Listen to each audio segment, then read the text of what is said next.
Your name is Muhammad. You're a Muslim teacher, got 2 kids and the 3rd on the way. You hear your mom's sick overseas, you gotta leave the next day, so you fly to the other side, but everyone's already mourning. Devastated, you fly back, but you're detained without warning. From behind a desk, an officer appeared, gave you special treatment because of your beard. Ah, you're Muslim, I see, he says with a grin. We've got executive orders, you're not allowed in. But this is my country, I can't be locked out. I'm a New York resident, this is a joke, no doubt. They vet every aspect of your life, vet after vet. They say your presence in America is a national threat. Your name is Muhammad, but you're not the only one. There are hundreds of thousands of others affected, residents and refugees, everyone suspected, even green cards are facing red lights. How can you ban Muslims when it's not even a race? Muslims are from all over the place. I don't understand how we can shut the door to those fleeing death, bombs, and war. We accuse them of terror, but that's what they're fleeing, seeking safety for their families like any sane human being, you know? More Americans die of Americans each year. Gun violence outweighs terrorism. The statistics are clear.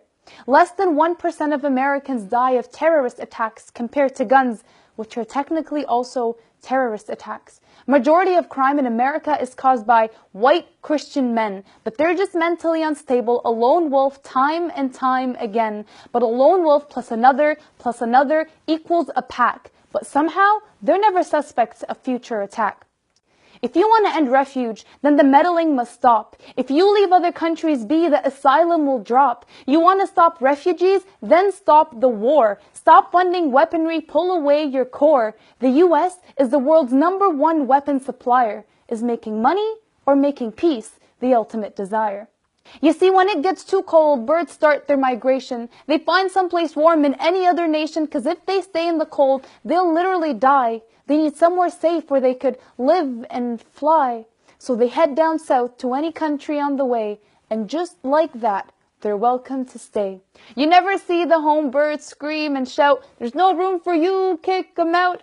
They welcome them in with open wings. You could stay here till it's time for spring. It's sad when animals are more free than humans.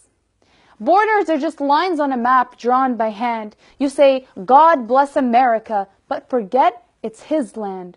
They say, "Let's make America great again." But were things really great back then, when the white man had more power than the black, when he could own him as property or whip his back? Or was it Jim Crow's laws that called for segregation, a move that literally divided the nation where non-whites had no rights? How about killing the indigenous, anyone in the way? Or how about the infamous KKK? Or was it when Jews were denied refuge in World War II? Is that the time you want to go back to? When voting was only for the one sex? When the workplace had no room for chromosome X? Back then was a time only for white men. Is that making America great again?